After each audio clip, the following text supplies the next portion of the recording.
식품 미생물을 분석하기 위해서 기존에는 미생물의 전통적인 방법을 썼는데 앞으로는 차세대 염기서를 바탕으로 한 유전체와 마이크로바이옴을 바탕으로 해서 정확한 식중독균과 유산균을 동정할 수 있는 기술의 개발과 활용에 대해서 말씀드리겠습니다. 식품미생물을 어떻게 안전하게 우리가 연구를 하고 검출을 하고 제어를 할 것인가, 그걸 하기 위한 기술이 무엇이 있는가라는 내용들을 좀 정리해서 사례를 들어가면서 간단하게 설명을 좀 드리도록 하겠습니다.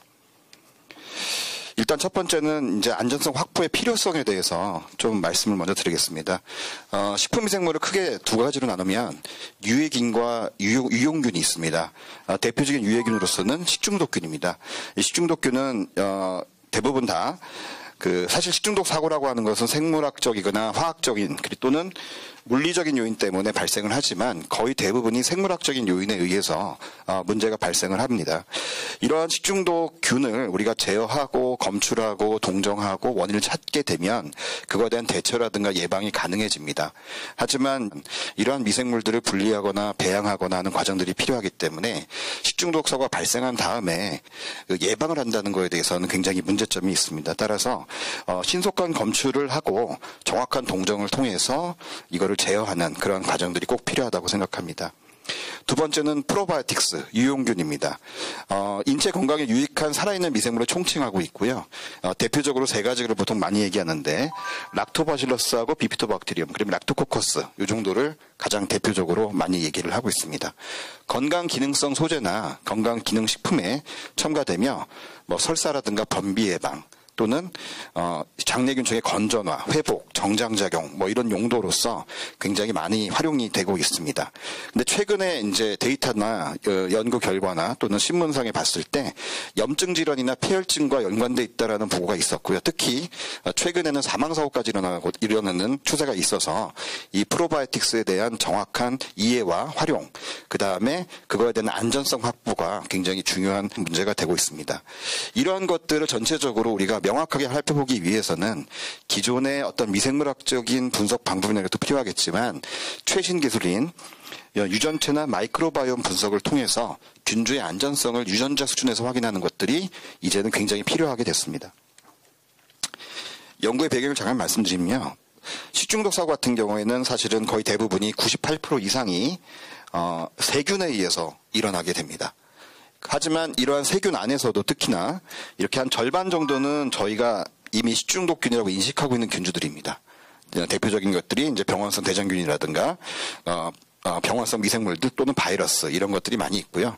하지만 여전히 우리가 한 49% 정도는 그 원인에 대해서 알지 못하고 있습니다. 따라서 이렇게 남배양성 미생물 또는 원인을 모르는 미생물들에 대한 분석도 굉장히 중요한 일이 됐습니다. 따라서 이 미제 유해 미생물의 존재를 가능성을 검토하고 이거를 파악하기 위해서는 기존의 배양 방법이나 이런 걸 가지고서는 할 수가 없고요. 유전체나 마이크로바이옴을 바탕으로 해서 이러한 남배양성 문제를 해결할 수가 있습니다. 또 하나는 아까 말씀드린 대로 기존에 이제 미생물 배지라든가 실험실에서 배양하지 못하는 균주들이 굉장히 많이 있습니다.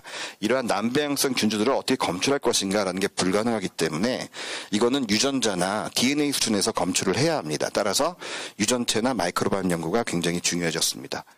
이 대표적인 케이스가 세 가지 있는데요. 내용은 복잡하지만 간단하게 말씀드리면 어떤 반복되는 유전자 단말, 작은 단말들이 어떻게 분포되어 있는가라는 걸 파악하는 게 요 랩PCR이라는 방법이고요.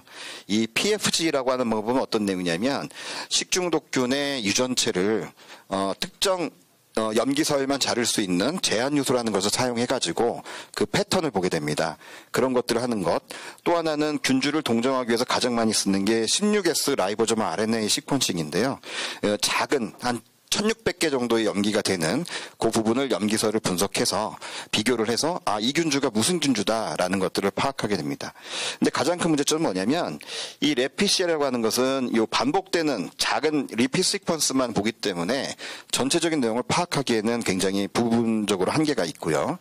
그 다음에 이 PFG라서 이 패턴을 연구하는 그런 방법에 있어서는 제한 요소가 특정적인 염기 서열만 딱 인식해서 짜리기 때문에 그중에 염기가 하나만이라도 바뀌게 되면 그 제한 요소는 짜리지 못하게 됩니다. 그렇게 되면 패턴이 완전히 바뀌기 때문에 염기 하나만 바뀐다고 해서 균주가 바뀌는 게 아니거든요. 하지만 패턴이 다르게 나오기 때문에 이 균주가 극균이다라고 확정을 못하는 경우도 종종 있습니다.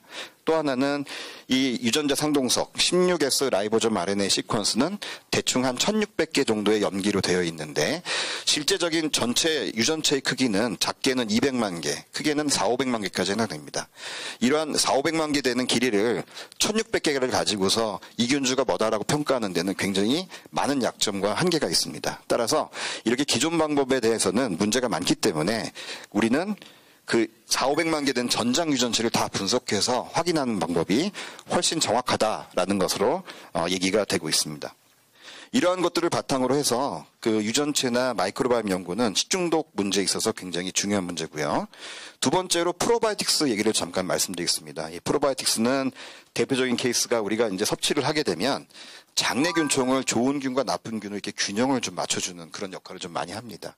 반면에 이 프로바이오틱스 섭취에서 균형을 갖추게 되면 여러 가지 영양대사에 활력을 불어넣고요. 장내 균총을 개선하거나 면역 증강을 하거나 이러한 좋은 면도 굉장히 많습니다. 따라서 프로바이오틱스는 장내 균총에서 굉장히 중요한 역할을 한다. 최근의 연구 결과를 보면 이게 프로바이오틱스를 섭취한 사람과 섭취하지 않은 사람들이 장에 문제가 생겼을 때 회복되는 속도를 보여주는 겁니다. 이 파란색 실선이 프로바이오틱스를 꾸준하게 섭취한 사람입니다. 장에 문제가 생긴다 하더라도 그 증상이 굉장히 완화된 상태로 진행이 되고 빨리 회복이 됩니다. 반면에 프로바이오틱스 섭취하지 않으면 이것이 굉장히 큰 문제가 생기면서 회복되는데도 굉장히 오래 걸립니다.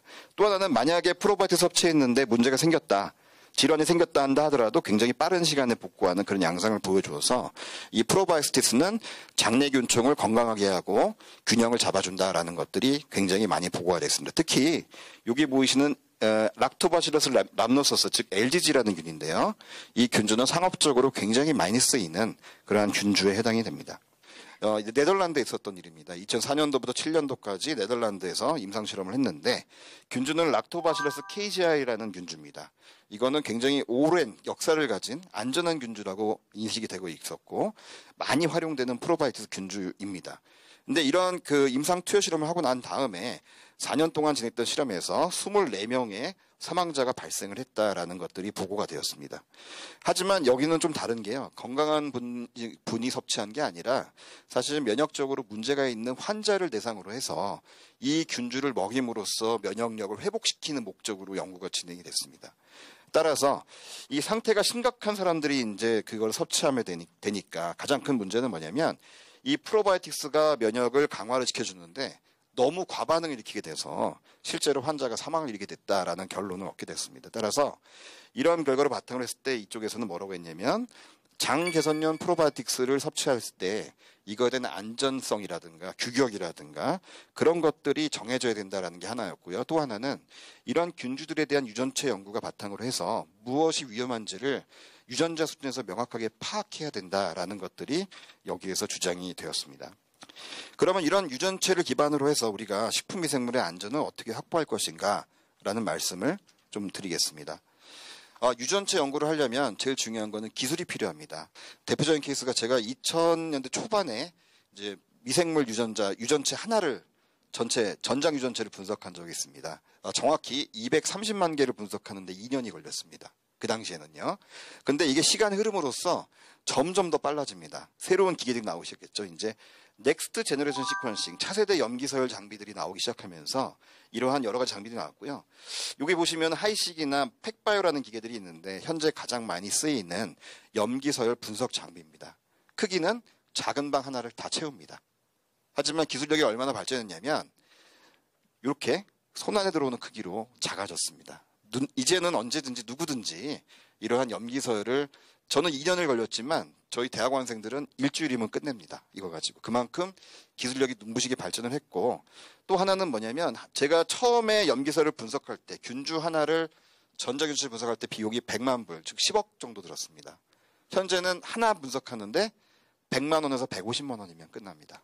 그 정도로 비용이 기하급수적으로 떨어졌습니다. 그래서 이제는 이러한 차세대 염기설 분석 방법이 근처에 와 있고요.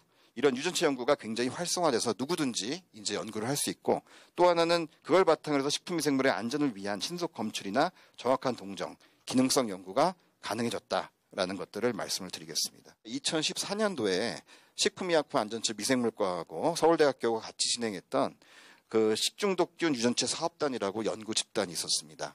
여기에서 연구를 진행했는데 우리나라에서 문제가 됐던 식중독균의 전장 표준 유전체, 식품 마이크로바이옴, 독성 유전자 전사체, 부분 유전체, SMP 분석 이런 것들을 통해서 신속 검출이나 동정을 할 수 있는 그러한 기반을 닦았습니다. 전 세계적으로 봤을 때 우리나라는 굉장히 빠른 편에 속했고요. 우리나라가 이런 것들을 2014년도에 했다라는 것들은 우리나라가 그만큼 식품 안전이나 이런 생각에 대해서 굉장히 앞서갔다라고 생각이 됩니다. 외국에 나가서 이런 내용들을 이제 발표를 하게 되면 굉장히 전화 가시는 경우에는 자랑스럽게 좀 발표를 합니다. 우리나라도 전 세계적으로 굉장히 앞서가 있는 선도 그룹이다라는 얘기를 항상 얘기를 하고 있습니다. 이 FDA에서는 이렇게 그 트위터를 하나 만들어 가지고요. 니네가 예를 들어서 문제가 되는 균주가 하나 있으면 그거를 이렇게 시퀀싱 염기서열을 분석해 가지고 데이터를 보내주면 우리가 금방금방 분석해서 제공을 하겠다라는 식으로 그렇게 하는 어떤 그 컴피티션, 경쟁, 뭐 챌린지 같은 그런 프로그램을 만들어서 진행을 하고도 있고요. 또 하나는 우리가 신속 동정을 할 때 전장 유전체를 다 분석하는 것도 방법이지만 부분적으로 잘못된 염기를 하나씩 뽑아내는 것들, 우리가 다른 말로는 여기 싱글 루티큘러테드 폴리모피 SNP라고 하는데 이런 염기들을 찾아서 이거에 대한 패턴을 바탕으로 해서 분석하는 기술도 있습니다. 사실은 전체 몇백만 개를 하는 것보다는 이렇게 잘못된 거 몇 개를 골라서 하는 게 훨씬 더 빠른 시간을 낼 수 있기 때문에 어떻게 보면 현재 입장에서는 유전체 분석으로 해서 잘못된 균들을 잡아낼 때 이 SNP를 분석하는 기술이 좀 더 유리하다라고 말씀을 드릴 수가 있습니다. 그래서 이걸 바탕으로 해서 기존의 PFG 방법하고 그다음에 스닙 타이핑 방법으로 역학조사를 하는 것들을 이게 정리한 건데 이게 그 미국 FDA에서 이제 정리했던 내용입니다. 예를 보시면은 PFG를 먼저 하게 돼 아웃브레이크가 쫙 생기게 되면요. 일단 PFG 먼저 들어갑니다. 이걸 데이터를 바탕으로 해서 역학조사를 하게 되고 그거에 대한 대처가 이제 들어가게 되는데요. 이 바가 뭐냐면 실제로 발생되는 아웃브레이크의 양입니다. 이미 아웃브레이크가 문제가 굉장히 많이 된 다음에 그 다음에 대처가 되는 그러한 문제점이 생기게 됩니다. 하지만 이렇게 아까 얘기했던 SNP, 스닙 방법을 이용하게 되면 여기서 바로 대처를 해가지고 이런 문제가 생기기 전에 이제 사전에 예방할 수 있는 그러한 좋은 기술에 해당된다라는 것들을 미국 FDA에서 홍보를 하고 있습니다. 이러한 식품미생물 유전체를 바탕으로 해서 어떻게 활용할 것인가 크게 나누면 두 가지입니다. 하나는 국내 식품에 대한 안전관리 정책, 또 하나는 수출입 식품, 아까 말씀드린 대로 식품안전현대화법에 관련돼서 수출입 식품 안전 정책에 관해서 나눌 수가 있는데요.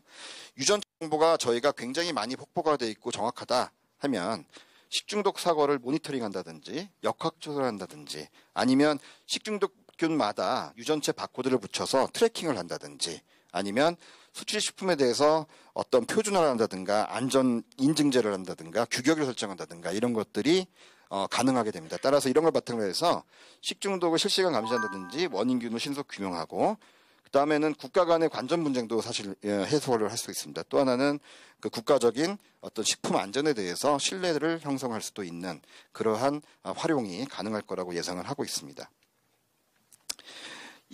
또 하나는 2006년도에 실제로 미국에서 진행됐던 그 사례를 하나 예를 들겠습니다. 미국에서는 이 Potential Safety Interest 해가지고 PSI라고 약자로 보통 표현하는데요. 이 PSI 평가 방법에 대해서 FDA에서 이제 설정을 해가지고 진행을 했습니다. 이 LGG가 그러면 유전체적으로 정말 안전한가라는 그런 요구 사항이 있었습니다. 따라서 이 피노타입뿐만 아니라 안전성이 지노타입 수준에서도 안전성이 확보돼야 된다라는 식으로 해서 PSI 이밸류에이션을 세계 최초로 요구를 하게 됩니다. 그 당시에 이제 비공개로 이제 의뢰를 받아서 초고순도의 전장 유전체 염기서를 확보하고 생물 정보학적 분석을 통해서 지노타입 수준에서 안전하다라는 것들을 실제로 보고를 했고요. FDA 헤드쿼터에 가서 이거를 같이 논의를 해서 다시 LGG가 안전하다라는 식으로 해서 풀렸습니다. 그래서 전제 사용되고 있고요. 이러한 PSI 평가 방법의 기준은 무엇인가? 몇 가지가 있는데요. 컴플리트 지놈식 것을 확보하고 유전체 기반의 정확한 균주 동정이 필요합니다. 또한 그 안에 문제가 될 수 있는 유전자들, 예를 들어서 항생제 등 유전자라든가 프로페이지, 그 다음에 여러 가지 그 모바일 엘리먼트나 아니면 혈전, 그러니까 피를 녹일 수 있는 헤몰라이신입니다. 헤몰라이신이라든가 이런 톡신 문제, 이런 것들이 존재하는지 안 하는지, 발현되는지 안 하는지 이런 것들을 검증하는 그러한 일을 하게 됩니다. 또 하나는 외래 유입 유전자라든가 그 다음에 유전자긴 하지만 실제로 발현되지 않는 그 휴도진에 대한 어떤 소수 검증이나 독성 유무 이런 것들이 평가 기준에 들어가서 이런 것들을 평가를 해가지고 지노타입 수준에서 안전성을 평가를 하게 됩니다. 그러면 이런 연구들 바탕으로 해서 향후에 어떻게 활용할 것인가? 사실은 유전체 정보는 이미 굉장히 전 세계적으로 많이 진행해서 실제적으로는 한 10,000개 또는 한 최근까지 14,000개 정도가 이렇게 그 진뱅크라고는 데이터베이스에 쌓여 있습니다. 그럼 우리가 이거를 그냥 활용하면 되는 거 아니냐라고 생각하실 수도 있는데요. 이 유전체 정보가 사실은 문제가 뭐냐면 한 30%, 20%에서 30% 정도는 유전체 정보가 정확하지가 못합니다. 왜냐하면 몇백만 개가 되는 게 10,000개, 14,000개씩 있기 때문에 이런 것들을 그 진뱅크에 있는 전문가 20명이 앉아서 평가하는 건 거의 불가능합니다. 그 사람들도 평가를 할 수 없기 때문에 일단은 올려놔요. 근데 그거를 활용하는 측면에 있어서 잘못된 정보를 활용하게 되면 그 결과가 엉뚱하게 나오기 때문에 이러한 부분들을 오류를 어떻게 수정할 것인가라는 것들이 굉장히 큰 문제가 되고 있습니다. 이러한 유전체의 오류는, 정보의 오류는 이런 자동화 분석 프로그램 때문에 기인한다라는 것들이 얘기되고 있고요. 그 다음에 유전체 분석도의 정확도를 높이기 위해서는 표준 유전체 정보를 획득하는 것이 굉장히 중요하다라는 것들이 도입이 됐습니다. 그래서 이렇게 진뱅크에 있는 유전체 정보를 만약에 활용하게 될 경우에는 여러 가지 문제점, 지금까지 말씀드린 전장 유전체나 SMP 타이핑이나 여러 가지 뭐 감염 경로 역학조사라든가 독성 파악 오류라든가 이런 것들이 굉장히 증가할 확률이 높습니다. 그래서 이런 것들을 바탕으로 해서 오류를 제거할 수 있는 방법을 개발하고 전장 표준 유전체를 확보하는 것이 가장 중요한데요. 아까 말씀드렸던 식약처와 서울대에서 같이 했던 여기에서 국내 유래 식중독균에 대해서 한 100여 종 정도 표준 유전체를 확보해 놓고 있습니다. 따라서 우리나라는 굉장히 좋은 입장에 지금 현재 있고요. 이거를 활용해서 저희가 정확한 어떤 역학조사라든가 균주의 동정 이런 것들을 진행할 수가 있는 그 바탕을 만들어 놓고 있습니다. 좀 더 나아가면 이런 어떤 유전체 기반으로 한 어떤 식중독균의 바이오마크를 통해서 우리가 신속하게 이게 어떤 균이고 이건 뭐다라는 식으로 검출할 수 있는 기본이 마련되어 있고요. 이러한 바이오마커를 활용하게 되면 우리가 할 수 있는 방법은 현장에서 바로 그냥 증원증법법을 이용해서 검출을 하거나 어떤 칩 같은 걸 이용해서 딱 샘플에 꽂아가지고 균주가 있네 없네 아니면 이 균주가 맞네 틀리네 이런 것들을 바로바로 확인할 수 있는 현장에서 활용될 수 있는 그런 방법들이 가능하지 않나 라는 식으로 여러 가지 제안이 되고 있습니다. 또 하나의 가장 큰 문제는 아까 말씀드린 대로 식중독 사고가 발생했을 때 남배양성 균주, 우리가 모르는 균주에 대해서 파악을 해야 되는데 이렇게 마이크로바이옴이나 유전체를 연구를 하게 되면 우리가 그런 것들을 해결할 수 있는 여러 가지 방안들이 있습니다. 따라서 이런 것들이 바탕으로 해서 남배양 균주의 규명률을 향상하고 실제로 식중독 사고가 발생했을 경우에 문제가 됐던 균주를 정확하게 잡아낼 수 있는 그러한 기술이 충분히 개발 가능할 거라고 생각이 되고 있습니다. 더 나아가서는 이러한 정보들을 더 계속 쌓아서 향후 당장은 아니지만 향후 이런 정보를 바탕으로 해서 우리가 지금 사실 식중독 지수라고 있잖아요. 날씨 일기예보를 보면은 뭐 식중독 지수가 얼마 얘기하지만 그거는 과거의 통계 자료 바탕으로 해서 그냥 단순히 정리해 놓은 자료에 불과합니다. 하지만 이런 것들이 어떤 빅데이터를 바탕으로 하고 유전체 정보를 바탕으로 해서 분석이 되고 전 세계적으로 이러한 정보들을 같이 활용할 수 있게 되면 우리가 위해 경보 시스템이라든가 이런 것들을 미리 사전에 국민들에게 전달할 수 있는 그런 시스템도 개발이 가능하지 않을까라고 생각을 하고 있습니다. 따라서 마지막으로 국내 그 식품위생물의 전장 표준 유전체 확보라든가 DBR을 통해서 활용을 하게 되면 우리가 굉장히 신속한 그 원인균의 모니터링이라든가 신속 규명 대처 이런 것들이 가능할 수 있고요. 또한 역학조사의 정밀화가 가능하게 됩니다. 또 하나는 유전체 증거라든가 국가 간의 분쟁을 해소할 수도 있고 또 유산균 제제나 발효윤의 프로바이오틱스의 정확한 동정이나 확인이 가능합니다. 이러한 우리가 다양한 환경에 존재하는 식품이나 식품 원료에 있어서 식중독 균주의 분포나 이런 정보들 바탕으로 해서 안전성을 확보할 수 있고 예방을 할 수도 있고요. 또한 유산균 복합제제 같은 경우는 여러 균주가 섞여 있는데 그 안에 어떤 균주가 들어있고 정확하게 우리가 허가된 균주만 들어가 있는지 안 들어가 있는지를 확인할 수 있는 그런 방법도 해당이 됩니다. 또한 전사체 더 나아가서는 RNA를 바탕으로 한 전사체험을 하게 될 경우에는 그 식중독균이 가지고 있는 독성 유전자가 발현되냐 발현되지 않느냐 그거를 바탕으로 제어할 수 있는 그러한 방법들도 가능하다고 생각합니다. 따라서 이러한 연구를 바탕으로 해서 뭐 제도 개선한다든가 연구 역량 강화 또는 식품 안전 관리의 기반 구축, 정책 제안 또는 국제 경쟁력 제고 이런 문제들을 지금보다는 훨씬 더 과학적으로 정밀하게 우리가 파악할 수 있을 것이다 라고 생각을 하고 있습니다. 예, 제 발표는 여기까지입니다. 감사합니다.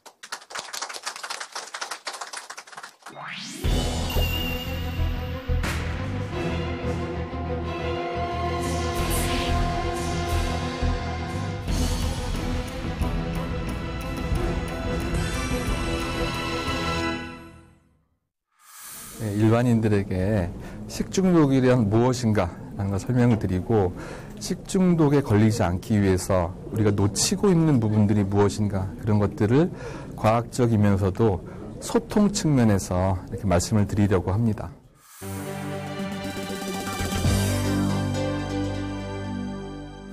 소통이 굉장히 필요한 분야 중에 하나가 바로 식중독이에요. 이렇게 제가 연구를 해보면 저도 과학 연구도 합니다. 왜냐하면 그런 기본적인 것들을 가지고 연구 소통을 해야 되기 때문에 이렇게 해보면 위험인식이 굉장히 낮아요. 일반 대중들은 식중독이 별로 그렇게 대수롭지 않은 질환이라고 생각하는 경우들이 대부분이에요. 이 식중독은 전 국민이 이해 당사자예요. 그리고 많은 발생 건수가 있고 또 정보가 국민과 전문가 사이에 비대칭적인 것들이 꽤 많아요. 제가 오늘 몇 가지는 말씀을 드릴 텐데 그런 것들 때문에 그리고 또 완벽히 예방할 수 없어요. 식중독이 널려 있어요. 조금만 방심하면 그냥 우리는 다 노출될 수 있는데 또 노출된다 할지라도 이게 어떤 심각한 질환까지 가지 않을 수도 있어요. 그 과정을 소통으로 해결할 수 있기 때문에 이런 부분들이 측면에서 리스크 커뮤니케이션이 필요하다. 그래서 제가 아까 말씀드린 것처럼 커뮤니케이션 측면과 이런 식중독 관련된 컨텐츠를 제가 이제 섞어서 말씀을 드릴 텐데 먼저 기본적으로 요거는 좀 아셔야 될 것 같아요. 그 해저드 프레이밍과 리스크 프레이밍. 프레이밍이라는 건 뭐야? 사진 틀이란 말이에요. 어디에서 뭔가 나온 게 중요한 거, 그러면 그게 해저드 프레이밍이에요. 식중독 측면에서 봤을 때는 해저드는 많이 존재해요. 예. 금방 음식을 상온에 이렇게 놓고 해도 해저드는 아주 널려 있습니다. 그렇지만 그것을 먹기 전에 익힌다던가, 그럼 또 취급하는 사람들이 식품 취급하는 사람이 손을 잘 씻는다던가, 그 다음에 이 외에 다른 여러 가지 것들을 잘 활용을 한다면, 준수를 한다면 리스크까지 발전할 수 있지 않을 거라는 것입니다. 그래서 그 어떤 분야보다 리스크 커뮤니케이션이 중요할 것이고, 그래서 식중독 리스크 커뮤니케이션을 할 때 또 하나 중요하게 생각해야 될 것 중에 하나는 식중독의 이해 당사자는 피해자이기 때문에 단순히 그런 팩트만 가지고 과학적 사실만 가지고 소통을 하면 잘 안 될 수가 있다. 그래서 그 식중독 이해 당사자들의 경우에는 기본적으로 내가 어쩌다가 이렇게 식중독에 걸렸고 누구 탓이야. 그러니까 이해 당사자들의 관심 중에 하나는 무엇이 원인이냐도 있지만 누구 탓이냐가 굉장히 관심이 많아요. 그렇기 때문에 이 이해 당사자가 분노하고 있다라는 사실을 꼭 기억을 하셔가지고 그 사람의 인식, 감정적인 것들을 고려하지 않고 소통하면 하다가 맞을 수 있다라는 거. 예. 항상 집착하는 게 있어요. 여기에 90% 이상 집착을 해요. 내가 정확한 사실을 알려주면 그게 소통이라고 생각을 해요. 절대 그렇지 않다라는 거예요. 그거는 기본이라는 거예요. 팩트를 대중에게 정확히 알려주는 거는 기본인 거예요. 그게 다가 아니에요. 우리가 이 리스크를 줄이기 위해서 책임자로서 뭘 하고 있고 피해를 당하는 사람들이 누구이고 그 사람들이 어떤 분노의 감정을 가지고 있고 우리가 언론과 어떻게 잘 소통하고 비록 이게 완벽한 해결책은 없다 할지라도 어떻게 하면 피해를 줄일 수 있는가 항상 관심을 가져야 돼요. 아크릴아마이드, 요새 커피 아크릴아마이드 이슈가 나와서 좀 시끄러운데 2000년대 초반에 감자튀김 아크릴아마이드가 전 세상을 한번 들었다 놨다 한 적이 있었어요. 그러니까 감자튀김에는 아크릴아마이드라고 하는 발암물질이 일부러 넣은 게 아니라 자연적으로 생겨요. 자연적으로. 녹말이 들어가 있는 것들 고온에서 장기간 가열하면 자연적으로 생겨요. 그럼 어떻게 해야 돼요? 감자튀김 안 먹거나 적게 먹거나 먹는 횟수를 줄이거나 양을 줄이거나 뭐 그런 방법들이 있겠죠. 또 하나 조리 측면에서는 가열 온도를 낮추거나 가열 시간을 줄이거나 그러니까 뭔가 이런 대안들이 있단 말이에요. 완벽한 그런 솔루션 없다 할지라도 그렇게 뭔가 대안을 제시하면서 피해를 줄일 수 있다는 게 중요한 거거든요. 그렇기 때문에 그런 것들이 바로 소통에서 하는 역할이다. 그래서 항상 사실만 주면 이거를 또 쉽게 알려주면 소통했다라고 생각하는 건 착각이다. 그건 아주 일부분만 한 것이다라는 거를 꼭 좀 기억해 주시기 바랍니다. 홍보하고도 다른 거예요. 홍보는 뭡니까? 일방향이에요. 내가 하고 싶은 얘기만 그냥 일방적으로 얘기하는 거예요. 지금 식약처랑 농림부에서 내년에 발등에 불이 떨어져 있어요. 농약과 관련된 새로운 제도, PLS 제도가 이제 시행을 앞두고 있는데 저는 심히 걱정이 되는 게 이해 당사자가 굉장히 민감해요. 뭐냐 하면 국민들과 농민들 양쪽 극상의 이해 당사자들이 지금 포진하고 있는 거예요. 국민들은 농약이라고 하면 굉장히 공포심을 가지고 있어요. 그에 반해서 또 소통이 굉장히 힘든 이해 당사자 중에 하나가 농민그룹이에요. 지금 식약처하고 이 농림부가 얼마나 긴장하고 계신지는 모르겠는데 제가 볼 때는 굉장히 걱정이 돼요. 지금 링 위에 대단히 강한 상대들이 지금 기다리고 있는데 지금 링 밖에서 얼마나 준비를 잘하고 계신가. 정말 소통하기 힘든 이슈와 소통하기 힘든 이해 당사자가 버티고 있는데 그걸 어떻게 헤쳐나갈 것인가. 그래서 제가 자료들을 좀 찾아봤어요. 기존에서 발행된 그런 농약 관련된 자료들을 보니까 그냥 보다가 덮었어요. 보다가 덮었어요. 그러니까 이게 누구 눈높이에 맞춰서 만든 것인지 제가 이해를 잘 못하겠더라고요. 그래서 그게 우리 현실인 거예요. 그래서 궁금하기도 하고 걱정도 돼요. 내년에 어떻게 될까? 하여튼 그런 걱정. 그다음에 요거는 리스크 커뮤니케이션을 방해하는 거다. 방해하는 요소인데 예를 들어서 식중독과 관련된 소통을 해야 될 필요가 있다라고 하면 좋은 시설에서 하시고 그다음에 목소리 저 한번 따라해 보세요. 아 소리 내보세요. 계속 내보세요. 계속 내보세요. 예. 어디가 떨리세요? 어디가 떨리세요? 성대가 떨리면은 하수. 예. 가슴이 떨리나 한번 보세요. 해보세요. 예, 가슴이 떨려야 중고수. 최고 고수는 배가 떨려야 되는데 여기까지는 너무 멀어서 갈 수도 없어. 제가 무슨 얘기냐면 이걸 NVC라고 합니다. Non-verbal Communication이라고 해서 이 행동, 몸짓, 음성, 옷차림, 태도 이런 것들이 소통에 굉장히 중요한 역할을 영향을 준다라는 거예요. 그래서 목소리는 그 사람의 인상을 바꾼다. 신뢰에 영향을 미친다. 그러면서 그럼 어떻게 해야 되냐라고 했을 때 중저음의 목소리가 이해 당사자에게 신뢰감을 줄 수 있다라는 거예요. 중저음. 커뮤니케이터로서 나설 분들은 옷차림도 신경을 써야 되고 태도, 몸짓, 목소리까지도. 목소리 어떻게 내라고요? 중저음으로 하셔요. 중저음. 예, 중저음으로 하시면 상대방이 훨씬 신뢰를 줄 수 있다. 그리고 부정적 측면만 강조하면 소통에 실패할 수 있다라는 얘기입니다. 이게 무슨 얘기냐면 사람이 패닉에 빠지면 공포심에 빠지게 되면 그 다음부터는 이성적 소통이 안 돼요. 이 세상에는 아무리 안 좋은 것도 긍정적인 측면과 부정적인 측면이 공존해요. 그래서 그것을 같이 밸런싱을 하면서 소통을 해야 정말 내가 하고 싶은 얘기를 할 수 있다라는 얘기를 드리는 거고요. 사람의 어떤 위험 인식이 영향을 미치는 요인들은 여러 가지가 있어요. 근데 왜 식중독이 이렇게 위험 인식이 낮으냐라고 봤을 때 제가 판단하는 것은 친숙하기 때문인 것 같아요. 사람이 친숙하면 위험 인식이 낮아져요. 예전에 신종플루 우리 사회에서 이렇게 막 퍼질 때 처음에 얼마나 무서웠어요. 네? 그때 막 우리 사회가 막 공포에 막 떨었어요. 근데 요즘에 신종플루 누가 걸렸다고 하면 관심도 없어요. 그냥 감기라고 생각해요. 예. 그것처럼 익숙하게 되면 위험인식이 팍 떨어져요. 그래서 식중독도 여러 가지 요인들이 있는데 너무 좀 친숙하고 그 다음에 아까 제가 식중독으로 죽을 수도 있다고 했지만 그건 아주 일부분의 사례이고 대부분의 경우에는 그냥 다 나요. 건강한 사람들은 병원 안 가도 그냥 다 나요. 예. 그렇지만 그런 것들 때문에 좀 과소평가하게 되는 게 아닌가라는 게 제 생각입니다. 그래서 식중독과 관련된 소통을 하기 위해서는 이런 원칙들을 잘 활용을 하시면 소통 효과가 높일 수 있다. 그래서 긴 말씀은 못 드릴 것 같습니다. 그리고 뭔가 내가 위해 관리자여서 식중독 관련된 소통을 하고 싶다라고 한다면 메시지를 너무 많은 거 알려주면 안 돼요. 3가지 정도만 핵심적인 거 뽑아서 27개 단어 내외로 해서 작성을 하셔야 되고, 제가 아까 말씀드렸는데 하나의 부정적인 메시지가 있으면 이렇게 긍정적인 메시지를 3배 이상 발굴해서 같이 제시를 해야 위험 인식을 희석할 수가 있어요. 너무 공포심에 빠지지 않도록. 네.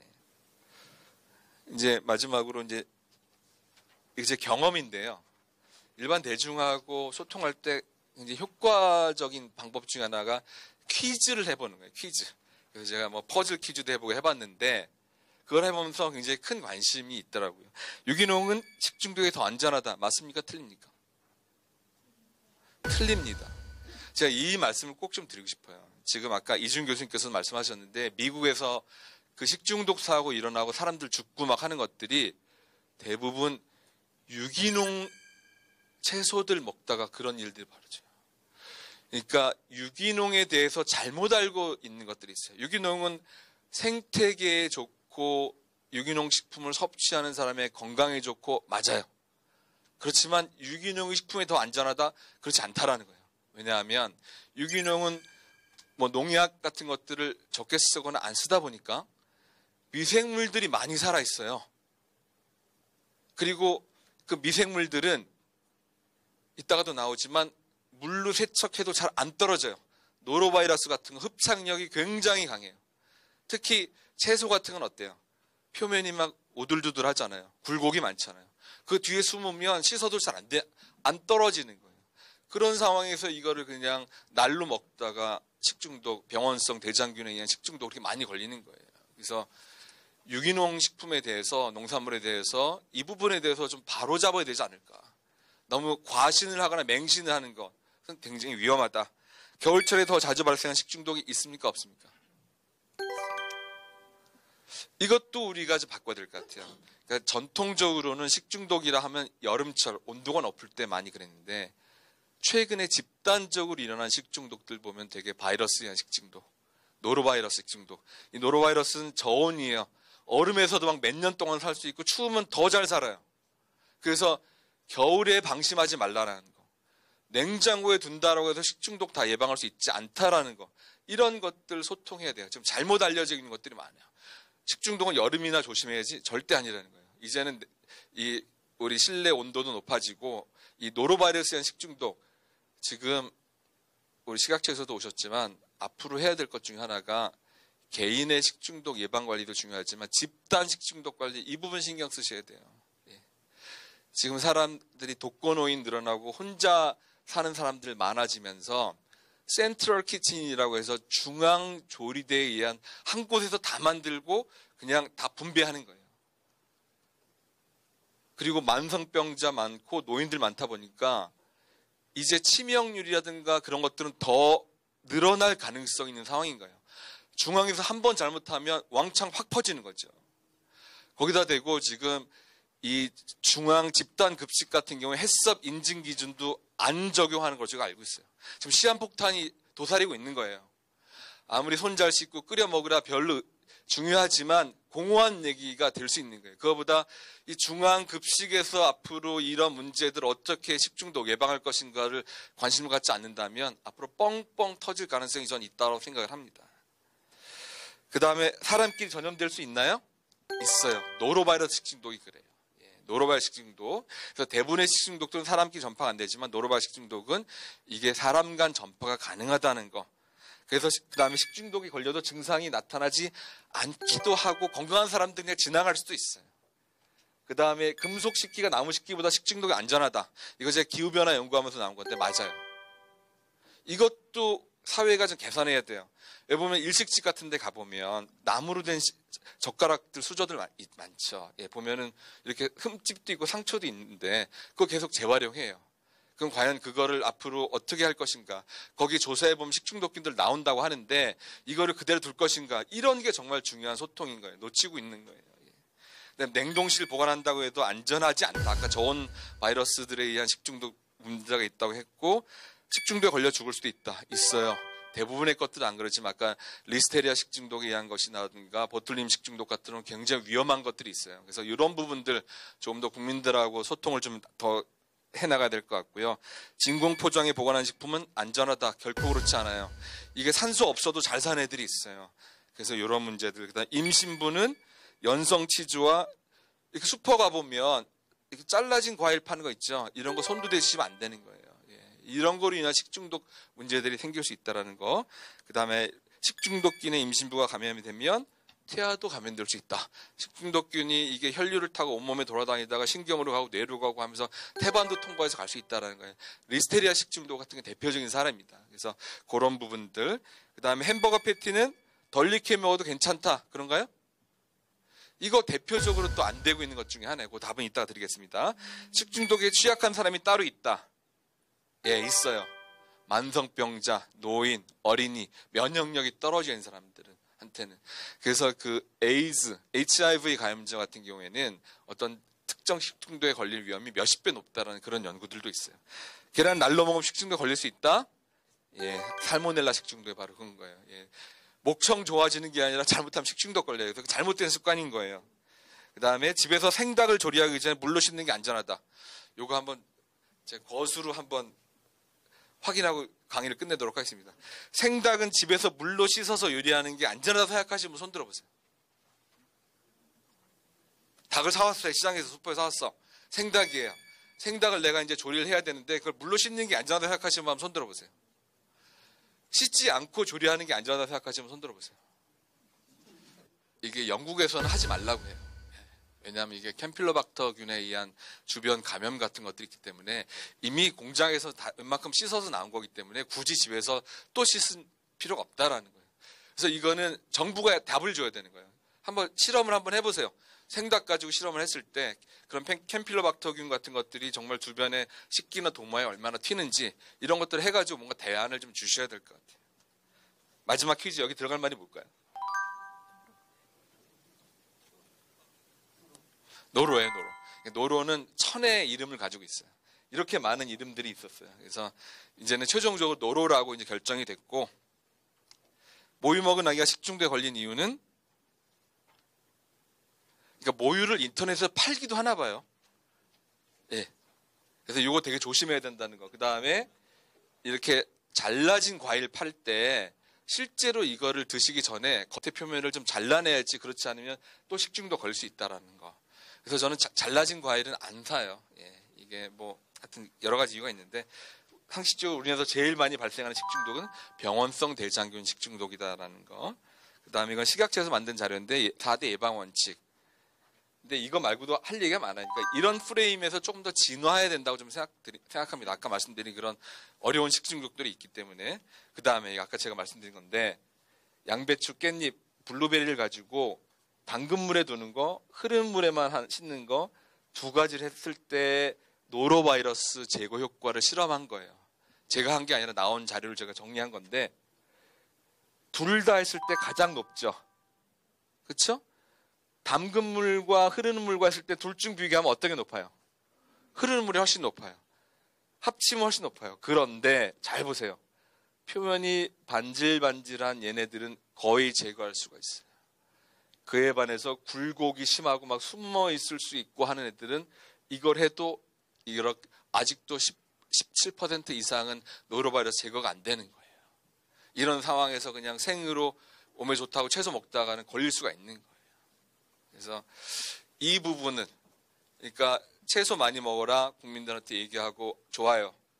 그렇지만 이런 또 유기농 많이 먹어라 좋아요. 그렇지만 그 얘기를 하면서 동시에 이런 위험이 있다는 것을 같이 얘기를 하고 소통을 하고 그러면 어떻게 이 위험을 줄일 수 있을까 고민하지 않으면 이 위험 17%의 그런 위험은 상존하게 되는 거예요. 그래서 아까 얘기했던 건 왜 햄버거 패티와 스테이크는 덜 익혀 먹어도 돼요. 근데 왜 햄버거 패티는 레어 미디엄으로 하면 안 되느냐라고 했을 때 스테이크는 그냥 한 덩어리예요. 그렇지만 햄버거는 뭐예요? 패티는 분쇄육이에요. 분쇄육. 그러다 보니까 표면에 있던 그런 식중독균들이 안으로 믹스가 되는 거예요. 그래서 이거를 이렇게 덜 익히고 먹는 건 굉장히 위험한 거고, 뭐 최근에 우리나라에서도 이슈가 좀 되고 있는데 그 햄버거병, 이거 충분히 이슈가 될 수 있는 거예요. 그래서 햄버거 드시기 전에 안에 잘 익었나 패티 이렇게 아이들한테 교육 좀 잘 시키실 필요가 있고요. 아까 말씀드린 유기농과 관련된 이야기. 예. 그래서 제가 준비한 강의는 이것으로 마치도록 하겠습니다. 감사합니다.